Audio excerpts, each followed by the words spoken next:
Welcome back to 1010's podcast. I'm your host, Robert Viral, and this week I have the pleasure of having Martina Kwan on the show. And if you're not familiar, Martina Kwan is a race car driver, a war survivor, award-winning business founder and entrepreneur, and a speaker and transformational coach. She is a championship-winning Porsche driver for the Porsche Owners Club of Southern California and has won 3 consecutive championships in 2017, 2018, and 2019. She's also an FIA-licensed Celine S1 racer and a nationally certified PCA driving instructor. And if that wasn't impressive enough, she has a master's degree in accountancy and hotel and restaurant management. She has 2 Emmy Awards and 4 Telly Awards for her involvement in So Animation, and she has won 11 awards for her luxury furniture company, Neoteric Luxury. And she has 2 teenage daughters. So to sum it up, she's the busiest person on earth. So thank you for taking the time to sit down with me today and just kind of give our listeners and viewers a chance to get to know you. Thank you so much, Robert, for having me. So how's it going you're in California right now, Los Angeles? Yeah. Mm-hmm. It's actually, it's a little quiet, but it's been a really productive time for me. I know the world's on hold, but, we'll talk about it later, but have been focusing on 2 new ventures. So it's been quite exciting, actually. Yep, we'll definitely get into that. For anyone that's already not aware, like if you follow her on Instagram, Martina Kwan, she's constantly doing something. Like even everyone else is on lockdown, and you see her just out, not out, but like out, constantly hustling and getting more things done. So you're very impressive and inspiring, just to pay attention to. But if you want, we'll take a quick step back and kind of introduce everybody to like who you are. You're really well traveled and didn't grow up in Los Angeles. So like, would you mind kind of walking us through how you got to where you are today? Yeah. I was born in Hong Kong. My father's Chinese, my mom's German.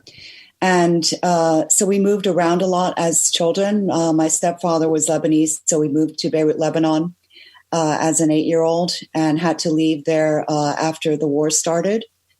And moved to my mom's, country in Hamburg, Germany. And then we moved to Bahrain, to Amsterdam, Germany, started college in Switzerland, and then I moved to the States. But I moved to the East Coast. So first it was Miami to study, and then finished my second master's degree in Boston, and then started my career in accounting in New York City. Fast forward to 2007, moved to Miami Beach and, really grew my company, Neoteric Luxury, and then moved to Los Angeles finally in 2013. And this is the most amazing place here in LA. I really, honestly, I didn't want to move here because I thought it was all about movie stars and producers, and I really wasn't into that. But it's so beautiful. I mean, you have mountains 1 hour from the city, and the driving roads are amazing. And of course, all the racetracks are my favorite. Yeah, California is a really great place to be because all those tracks are really close. And I got friends like James Chartres, he's a spec racer Ford. He's been on the show a handful of times. Yeah, he's out kind of not in Los Angeles, but out in California, and he's always at like Laguna Seca or these amazing courses that I haven't had a chance to even get to yet. Mm-hmm. So what did your parents do that had you travel so much at such a young age? So my stepfather was in the airline business, in the cargo side of the business. And so that's, we moved to Beirut because that was his home country, as well as the country of MEA, the airline. And he also later worked for Gulf Air. So, that's sort of why we moved around. A lot of people think it was military, but it wasn't. Yeah, I was saying military makes sense, but yeah, airline also makes a lot of sense. I'm in aerospace. I make fuel nozzles for airplanes at Collins Aerospace, so I'm fully aware of how easy it is to get swept into different countries based on a job. So it's definitely puts you in a different perspective on how you grew up, because you're seeing the world, different parts of the world as you evolve as a person. So like when you get to California, you don't just know California. Hong Kong, Beirut, a lot of Europe, Switzerland, and Miami, which is kind of funny that you would start your first place to live in America is Miami, and that wouldn't necessarily be what I would consider the way to describe America to anybody else. So true. I mean, I arrived in Miami, and honestly, I was kind of shocked that not more people spoke English. That was that was my first impression. So, it wasn't necessarily my favorite place, but I wanted to study in a sunny place, if you will. Yep. Where'd you study in Miami? So for my bachelor's, I went to University of Miami. Okay. So my brother was at Florida International, so I've actually been down in Miami quite a bit. So just for vacations and stuff and visiting him. So I really like Miami, which is kind of funny because I'm, a small town farm kid. So Miami's the polar opposite of that.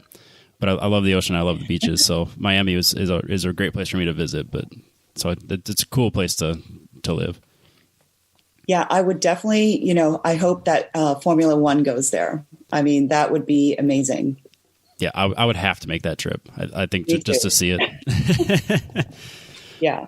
Forget about, Texas or Montreal. I would definitely go to Miami to see Formula One. Yep.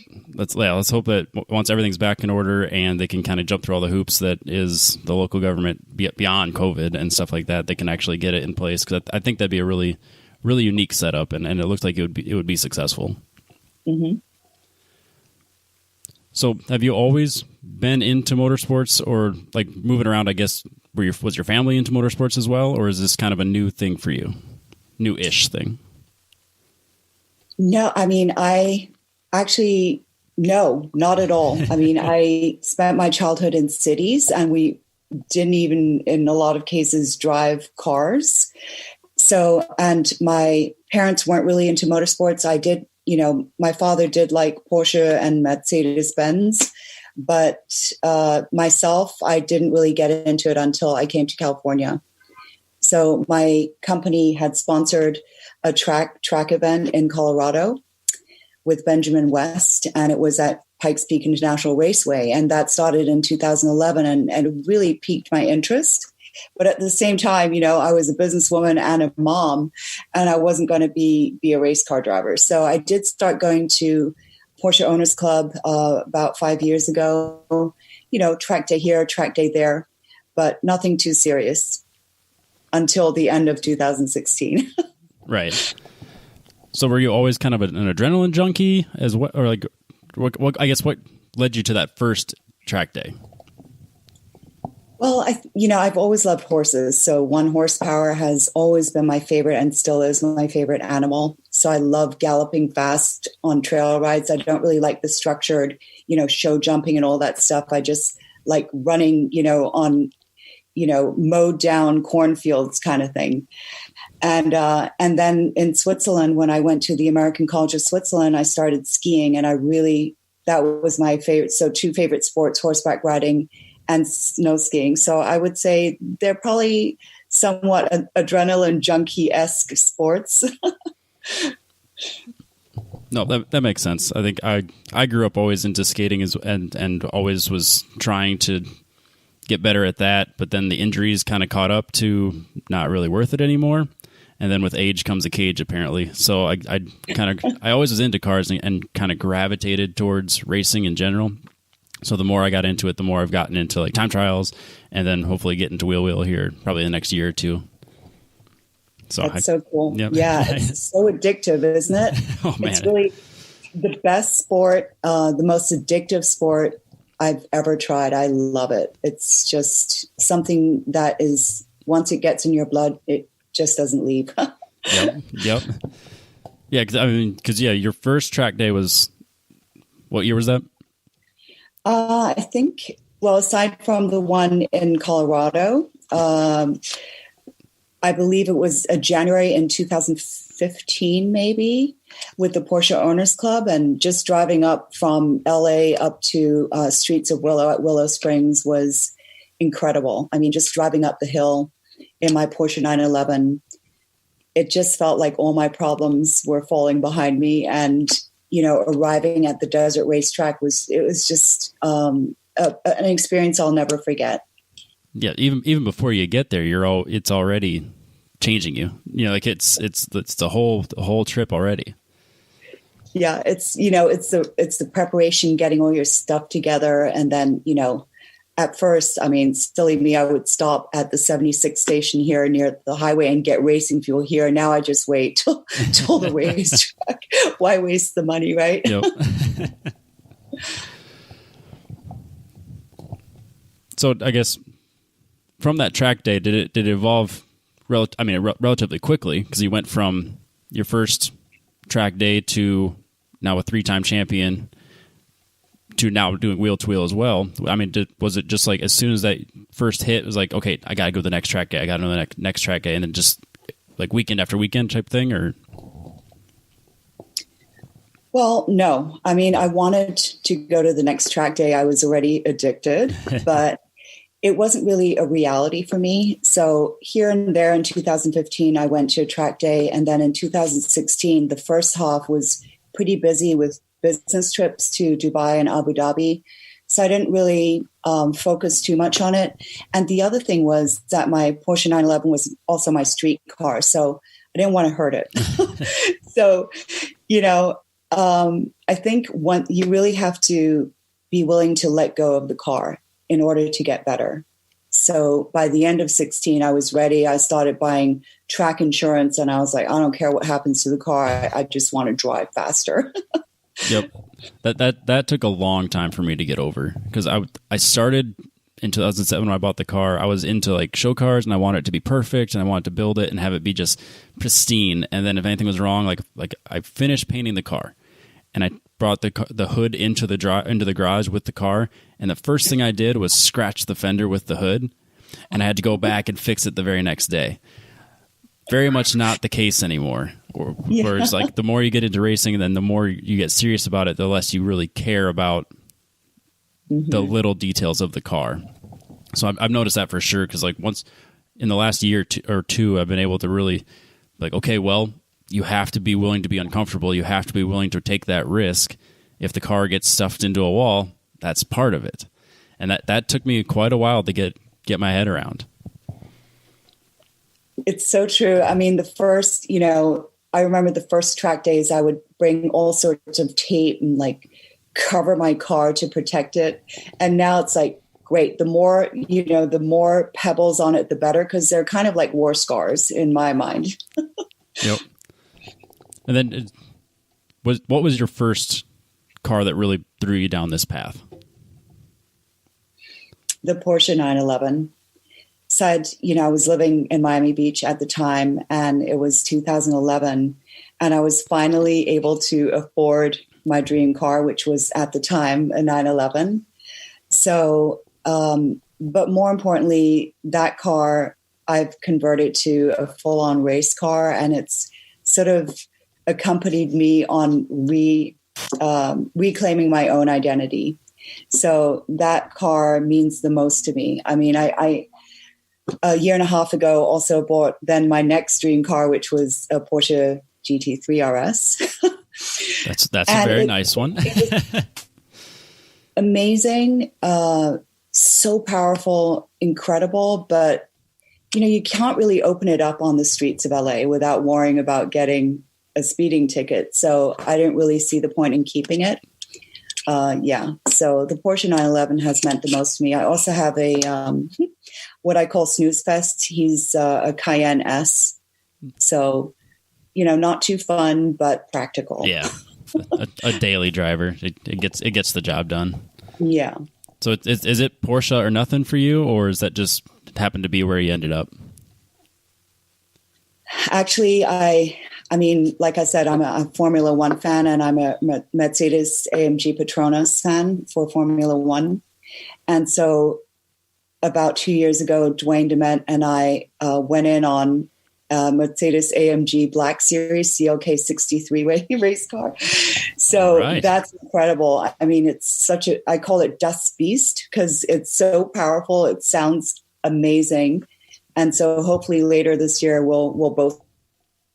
I'm sorry you cut out there. Later this year, you plan to do what with it? Yeah. So this year, hopefully towards the later part of the year, Dwayne and I might both race the AMG, which I call Dust Beast. And what series was that be running? Or what series will you be running that in?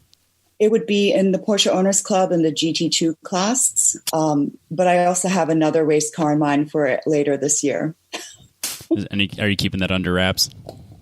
For now, yes, but it's a car that I drove last year. Okay. Yeah. People have to dive into your Instagram and see if they can figure out which car it is. I guess, was wheel to wheel always kind of the goal once you went going down that path, or I guess did it naturally progress? Like, this time trials wasn't quite doing it. Now it's a little bit more.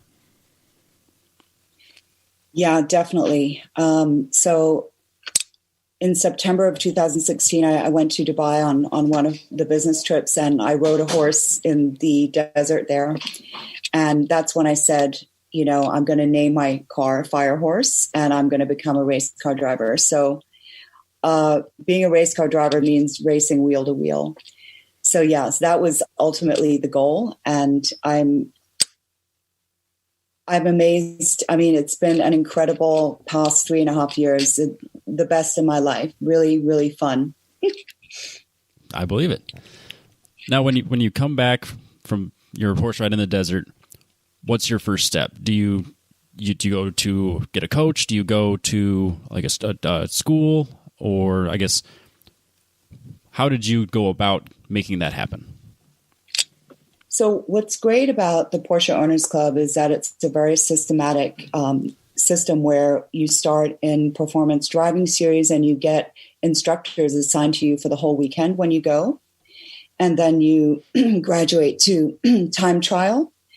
And then you do the racers clinics. And then you go into wheel-to-wheel racing if you choose.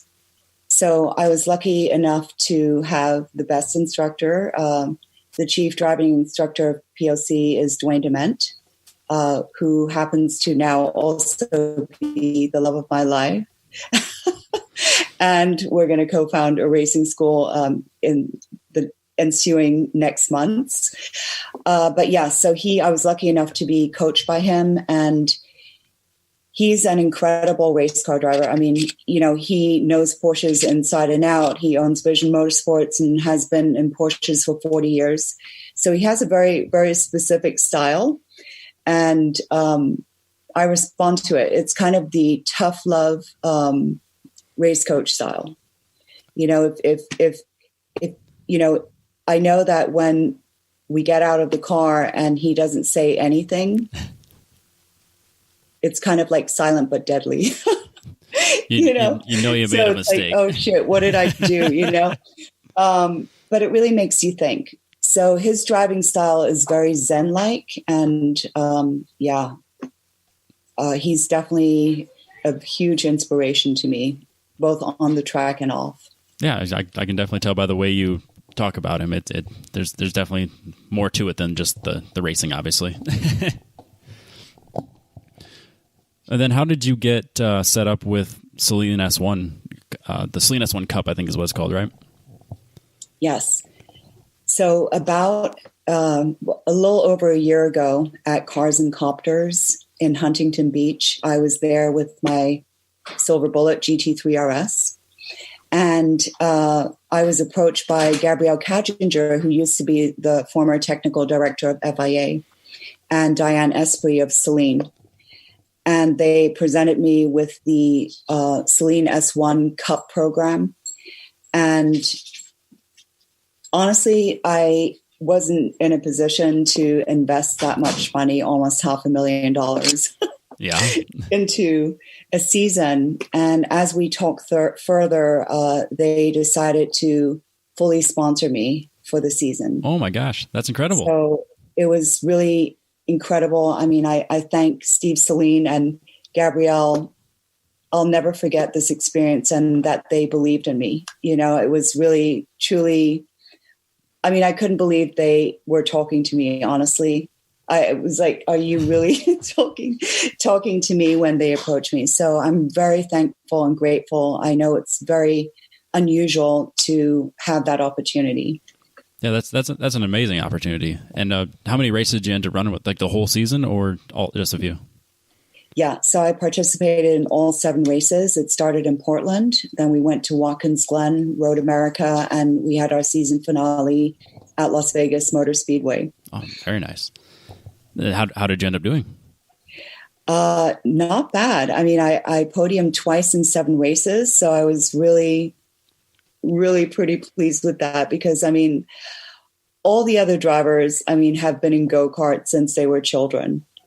You know, all the other drivers pretty much were pro drivers, so I was quite pleased. It was an incredible experience and very bonding as well. It was a very just hanging out in the hospitality tent and racing with the other racers was just a really great bonding experience. So it's one that I will never forget.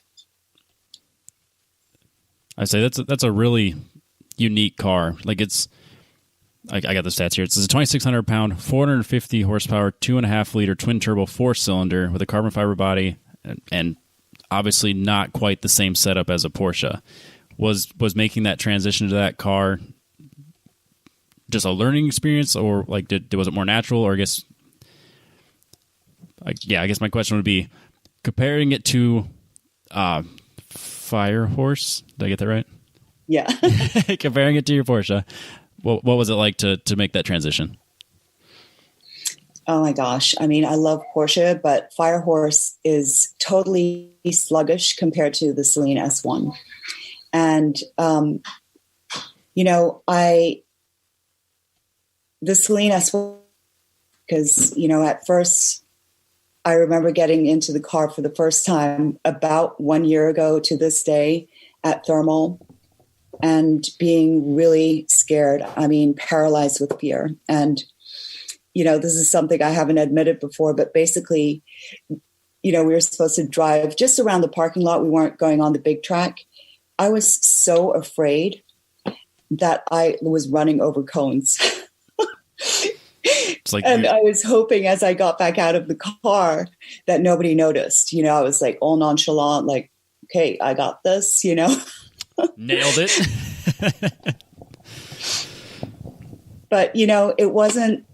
So the thing is, I wasn't scared because it was a race car, because, you know, I was used to race cars. I was afraid of that car. I was afraid of that car because of the sounds it made. And I didn't really identify till August. So this was, you know, basically in May when we first got in. Then I drove in Portland during the race and went to China, performed in the Celine S1 in the Olympic Bird's Nest Stadium in front of 25,000 people.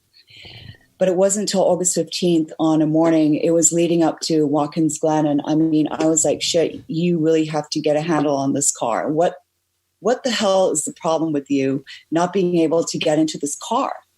You know? And so on August 15th, I finally woke up and I'm like, oh my God, you know, the car reminded me of sounds that I had heard as a child over 4 decades ago. So it reminded me of the sounds of machine gun fire, bombs, and explosions that I had heard as a 9 and 10-year-old in Beirut, Lebanon. So, you know, having identified the fear finally, I pulled over on, you know, I don't know if you're familiar with Buttonwillow, but I was driving over the Grapevine. Okay. And before the ascent starts, I just pulled over and I looked on YouTube and I found a video of the real sounds of machine gun fire, explosions, and bombs. Listened to it at full volume for an hour. And for the first time in over 4 decades, I kind of remembered, you know, the feelings I had as a child and, you know, how afraid I was when we started hearing machine gun fire start in the distance, and slowly but surely it would get louder and louder, meaning closer to our apartment building. And then the bomb sirens going off and us, you know, having to move into the corridor, which we used as our bomb shelter. And all the neighbors would come down. So it was like a really intense time. And I really kind of had swept it under the rug for over 4 decades. And so, but the thing is, you know, after listening at full volume, I got into the Celine at Buttonwillow and I was like, I got this, you know, I'm able to drive this car more like my Fire Horse. because I felt like I had kind of gotten rid of, those feelings of fear that I had. So this car, and I drove many different Celine numbers, like number 9 and different ones, but I call them Blaze 2. Steve Celine's original car was Blaze, and the ones I drove, I call Blaze 2. So Blaze 2 changed my life as well. Yeah, no kidding. I think that kind of shows like your mental toughness. I think not a lot of people could go through what you went through and then just kind of brush it off for 40 years and then kind of have an epiphany going, oh, that's where this fear is coming from. And then instead of just like bottling it up even more and like curling into a ball and hiding from it, you're like, no, I'm going to face this head on.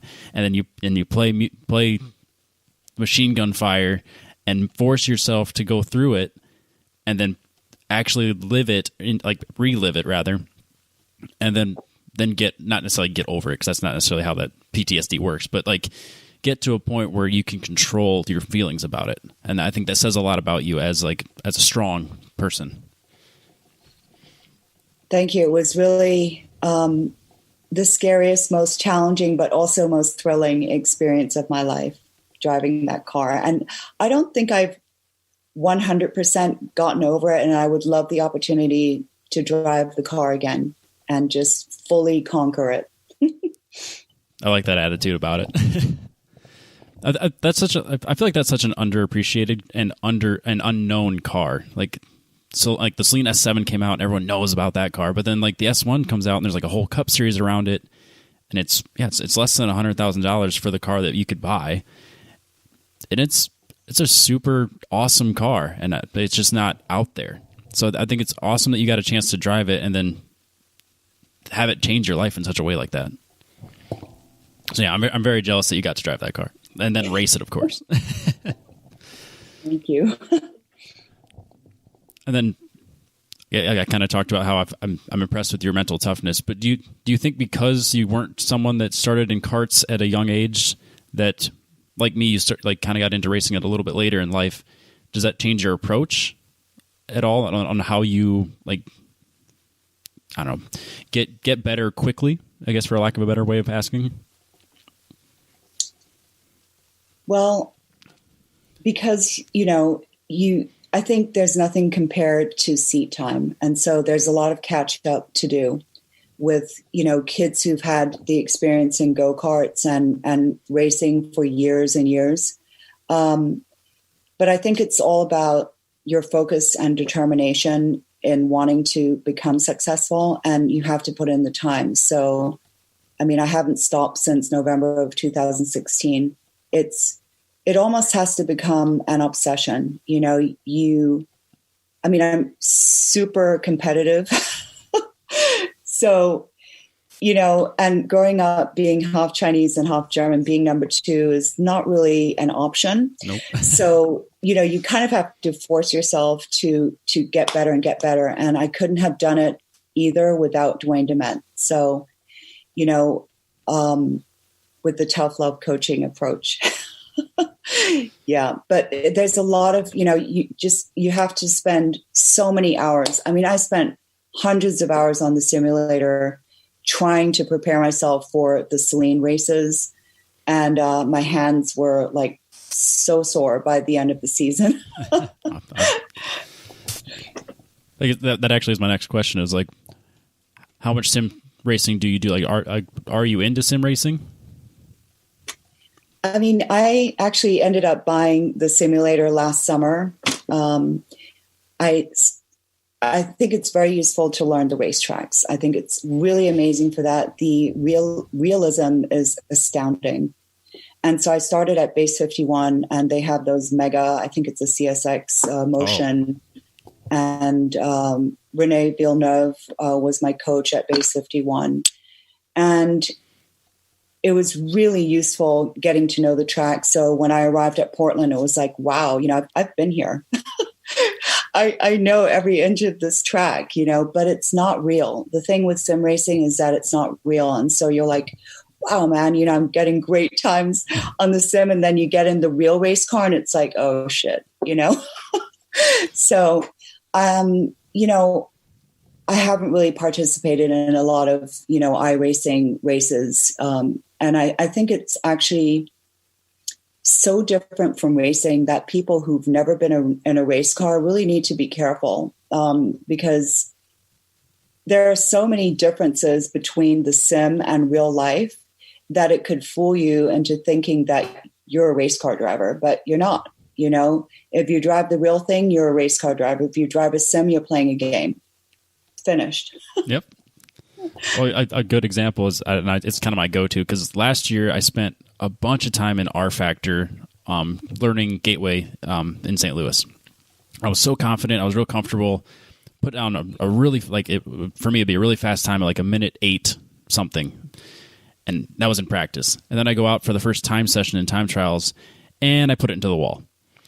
It's just, I got so confident and comfortable doing what I was doing in the sim that I wasn't necessarily reading the road or the track, rather. I wasn't actually in the moment. I was just following the footsteps of what I was building on earlier. And the gear ratio was different in the car I was using to practice. Like everything was different, so that when I had to make an adjustment, I couldn't. And then I made a mistake and ended up sliding into the wall. Mm-hmm. And then it took me like the whole rest of the season to kind of build that confidence back up again. So that was always my biggest takeaway. I was like, this is great for learning some things, but don't rely on it. Mm-hmm. Exactly. And then is iRacing what you use typically? Well, I have project cars, Assetto Corsa, which I kind of like, yep. And iRacing, the braking feels a little funny to me in iRacing, and I haven't changed any of the setup. I'm not one of those, people who knows what to do. I was just, I really just bought it to practice for the Celine, really. Mm-hmm. Yep, I'm kind of in the same thing. Like I prefer Assetto Corsa. I really like the fact that in Assetto Corsa you're able to kind of drift the car and catch it and save it. iRacing, if you go over the limit just a smidget, it's gone. It's like you're on ice and the car's just gone, and there's no saving it, and it's so frustrating. But I got a handful of friends that we do weekly races, and that's like why I do iRacing. But yeah, Assetto Corsa is kind of my go-to when I want to learn a track, and plus all the mods out there make it great to actually go on a track that's out there. Yeah, that's a great point, especially, in Assetto Corsa and a 911, you kind of get that rear feeling. Yeah. And then what setup do you have? So I was really lucky because I ended up finding it on Craigslist. And so the guy was a total sim head, but him and his wife now were getting into mountain biking. So the setup is basically, it's a bride seat and Fanatec wheel and wheelbase and throttle. And then it has the Samsung, surround 48-inch. It's kind of a curved monitor. So you don't need the 3 monitors, you just have one big one? Yeah, exactly. Oh, nice. So I really like the setup a lot. And I mean, I thought it was just as good as anything at, the Porsche Experience Center. They also use Fanatec. And, even compared to the Base 51 ones, because personally, I don't like the motion. I don't find it very realistic. So I prefer that mine is a non-motion, aside from the cost. Yeah, of course. Yeah, I can see that. I've never done the motion ones except for like the arcade style ones, and I just assume that those are way off. But it's funny because a roller coaster won't give me motion sickness, or like a race car won't give me motion sickness. But if you put me in like Universal Studios that has the screen in front of you and like the fake roller coaster, that'll make me sick. Yeah. So I'm kind of that same way. If you put me in a sim that has fake movements, I'll probably end up getting motion sickness. Whereas if you put me in a real car, never a problem. Right. So then now during California is pretty strict on their quarantining type stuff. Are you spending time doing sim stuff? I know you've been at the track as well. So, I mean, how have you been spending your time in, I guess, lack of a better term, lockdown? Well, the first few weeks, I was a little bit of a slacker. So, yeah, so I was spending a lot of time on the simulator. And it was actually really fun because, it's like, on Discord with your friends, you're like, okay, let's jump on whatever Laguna tonight, or let's do Sebring tomorrow. And it was kind of a really novel, kind of fun experience. And then I also was participating in the California virtual Festival of Speed. But really what I've been doing is focusing on my two new businesses. And do you want to get into what those two are, or is it kind of a hush? Yeah, I would love to. Perfect. So the first is with Dwayne Dement. Dwayne Dement just bought the property right outside the gate of Willow Springs, so at 3499 75th Street West in Rosemont. And it's a 2.5 acre property that's going to be race car storage, as well as a private membership club with a pool and lockers and private carports and all that stuff.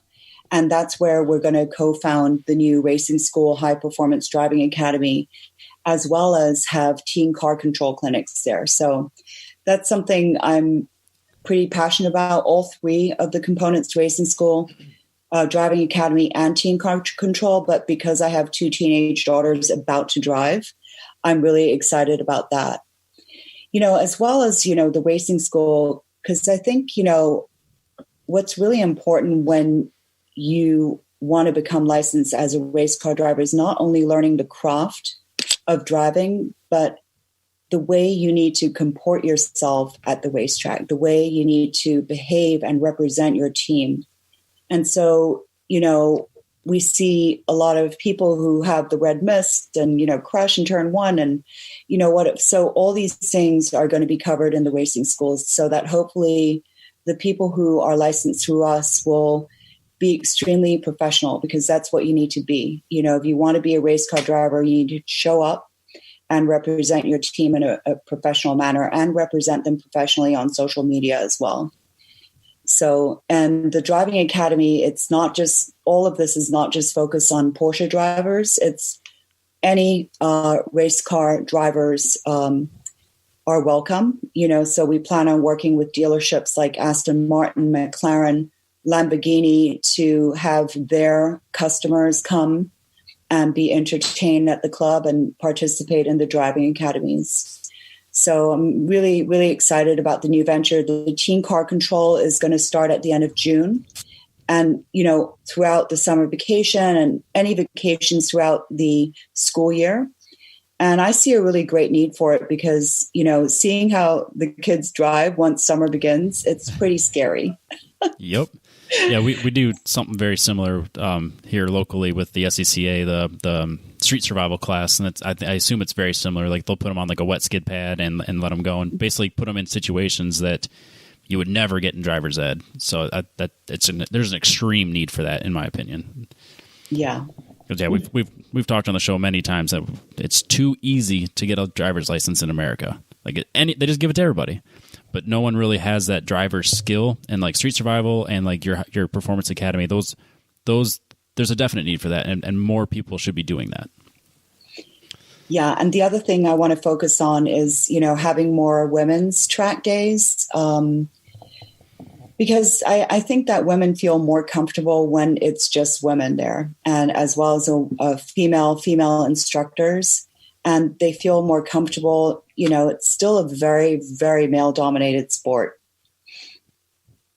Yeah, I definitely. And like I'm the time trials director locally, and I want to have everyone know that they're welcome to come race with us or time trials with us. It's men, women, at any age. It doesn't matter. If you want to be on track, we want to make that happen. So yeah, it's having an all-women track day or female instructors is perfect for people that or women that might not necessarily be comfortable in a regular normal setting. So I think that's a wonderful thing to have. Yeah, I remember the first day I walked into the Porsche Owners Club, the only person who was a female was the person, Lori Taylor, who was the registration person. So, to other women, it might seem really very intimidating. But for me, I had worked on Wall Street in New York and in male dominated industries. So it was like, yeah, no problem. Bring it on, Yep. But for a lot of women, it's just not the same, and there still is, a stigma against a woman walking in like, she's going to be slow, And then you're not.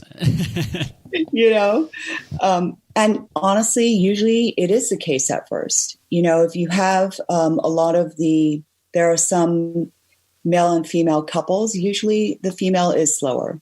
And I'm not sure, what the reason is, but I feel like with more training, that they could actually go ahead and beat their boyfriends or husbands, Yeah.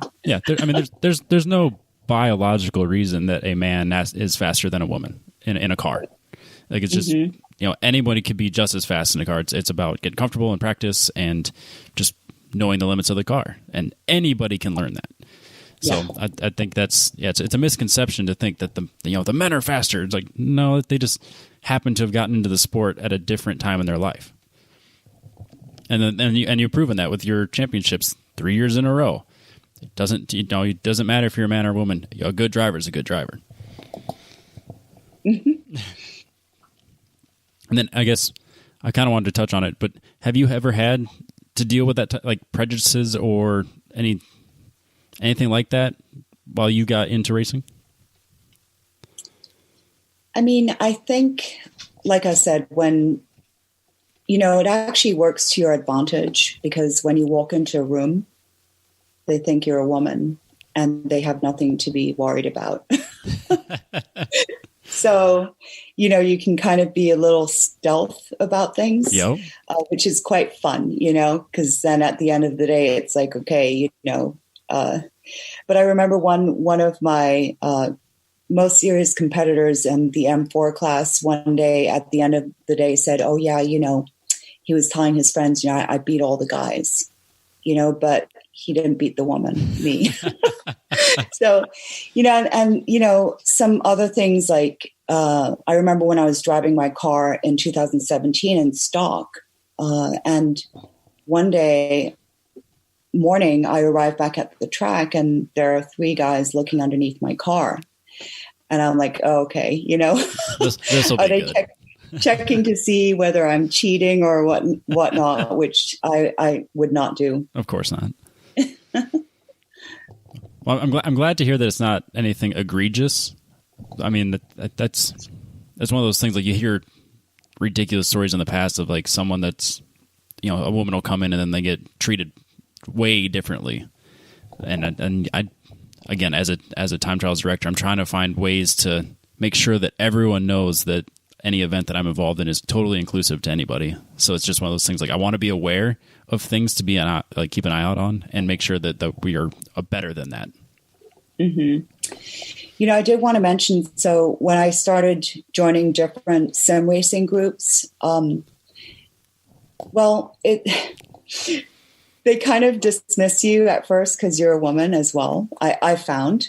And also I find myself being talked to in a patronizing way. Oh, I get like mansplained? Yeah, just like, okay, so now this is what you do. It's like, okay, whatever. But I just let it go, whatever. I don't really pay attention or feed into that because usually it's men who are insecure who are going to act that way, so it doesn't bother me, Yeah, and you clearly understand this, like the psychology behind it, and you can dismiss it because it's not like a personal attack on you or anything you're doing wrong. It's their misconceptions and the way they're handling things incorrectly. Yeah.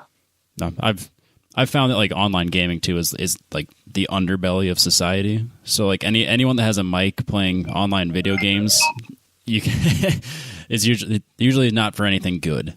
So I don't know. I just kind of, once I got over that, getting involved in sim racing and just kind of like, all right, well, don't worry about them. Just do your own thing. Yeah.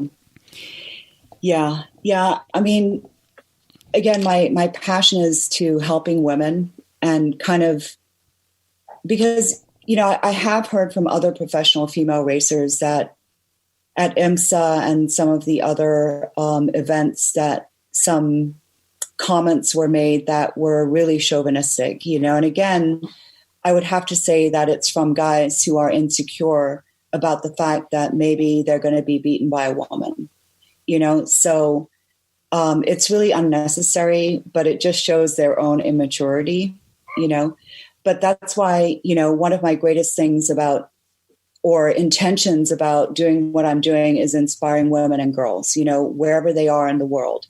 And so that's, my other business that I'm focusing on right now and has been really productive during this time is starting my Daring to Be Different coaching. And it's for a transformational coaching program for women over 40, who want to turn their passions into profits. So I'm really passionate about helping women.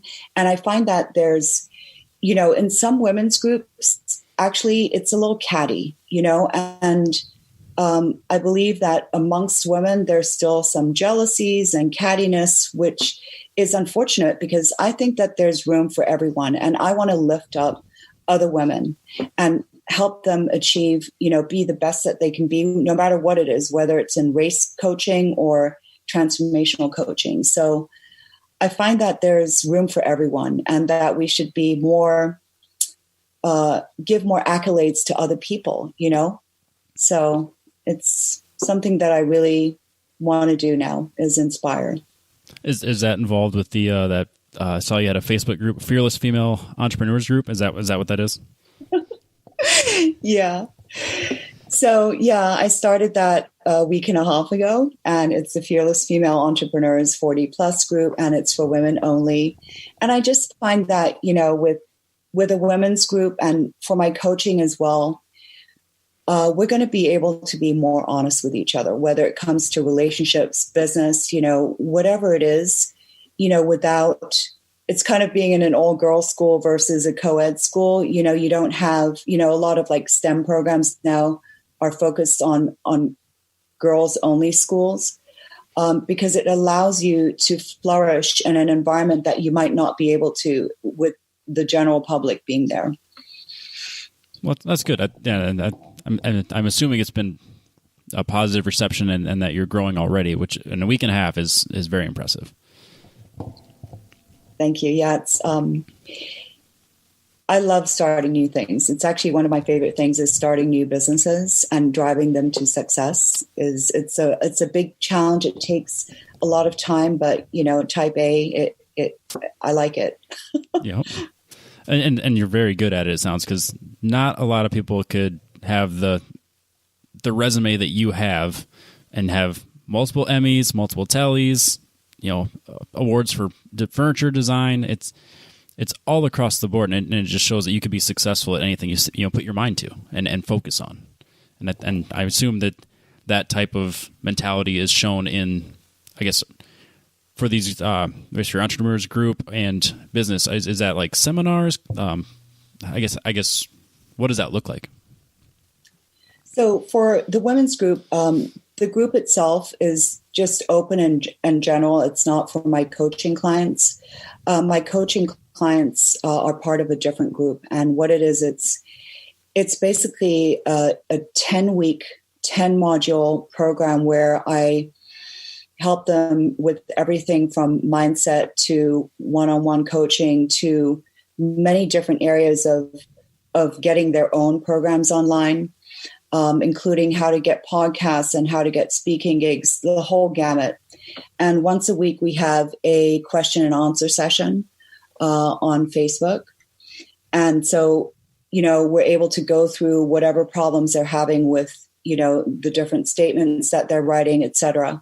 So it's really a whole approach of helping a woman, turn her passion, something that she's really good at, and something that she has knowledge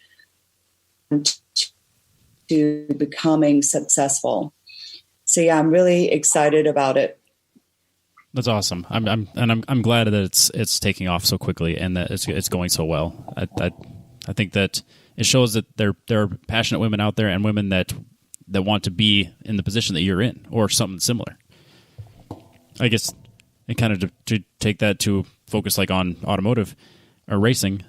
Do you have any advice to anyone that's trying to dip their toe into racing? Well, yeah. Come to our racing school. And where can we find seriously, that? I mean, there are so many different clubs. I mean, there's BMW focus clubs. There's the Audi club. I mean, I belong to that as well. And so at the beginning, I would do everything: Speed District, Hooked on Driving.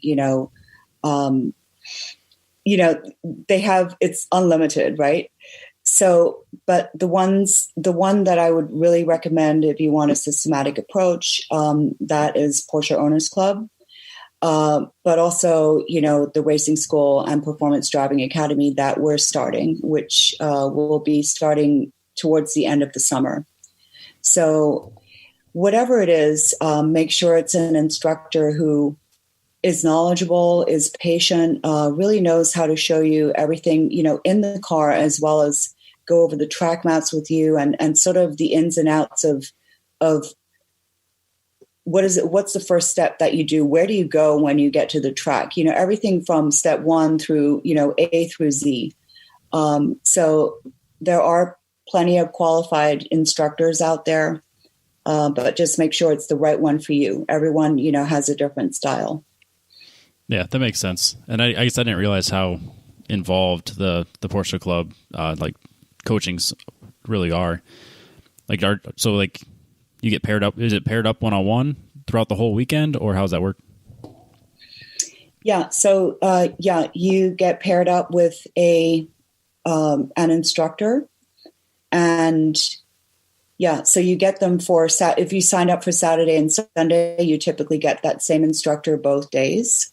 And, it's really incredible. And you don't have to have a Porsche. You could have a Nissan or like other brands.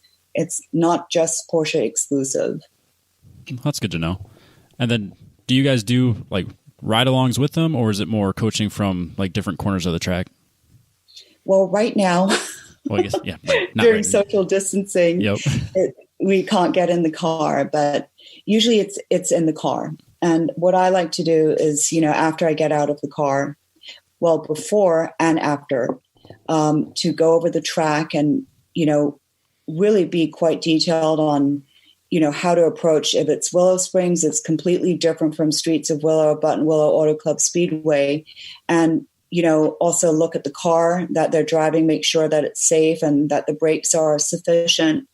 But especially after the track, going out on the track is to sit down and go over the track map and just discuss different things. Because the sooner you do it after you get out of the car, the better the retention is. So, yeah. Yeah, that sounds really in depth and very helpful. I think that would set really good habits right away.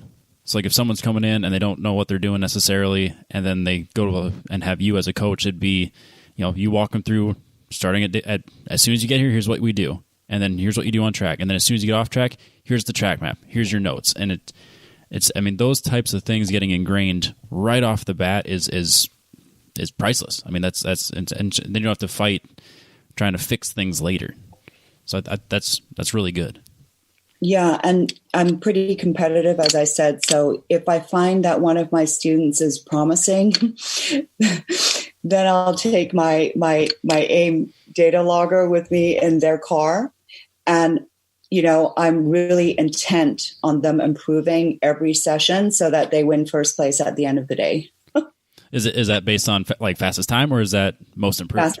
Fastest time in their class. So that is the goal. So I'm really pleased when somebody is going to achieve that. Not so pleased when they're not. Yeah.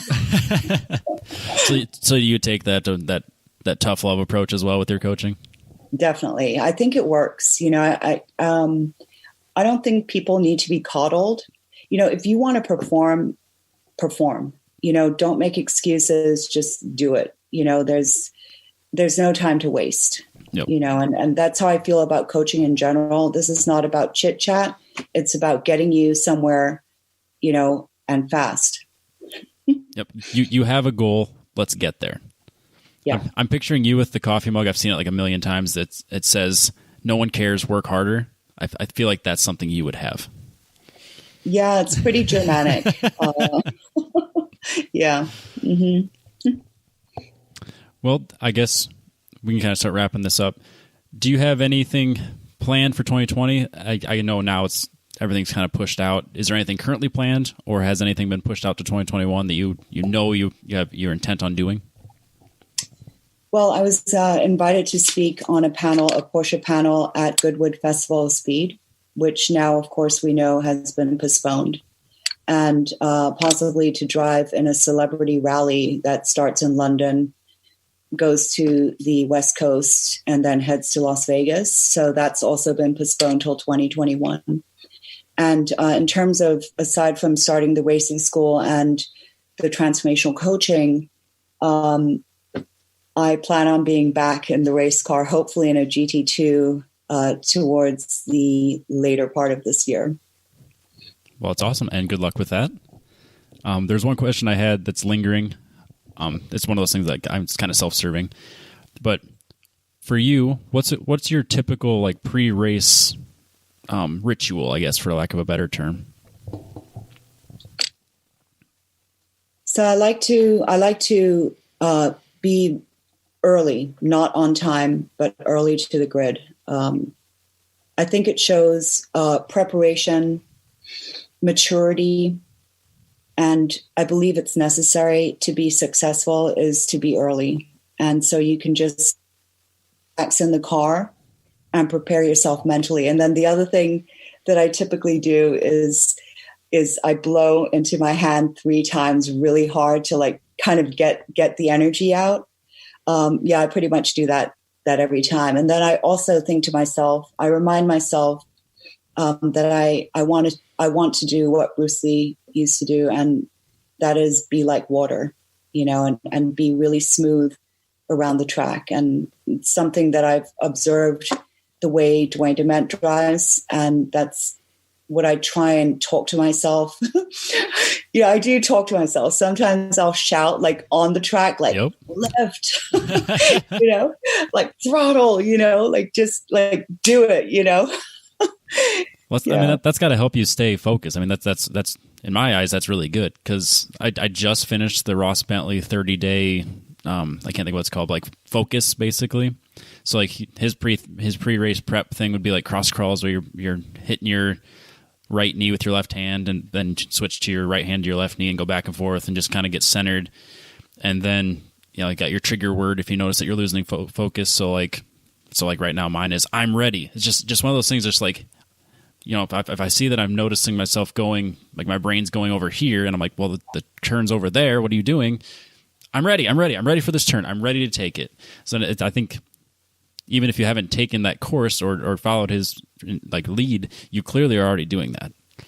So it's kind of cool to see 2 different coaches with very similar like pre-race prep and focus prep and stuff like that.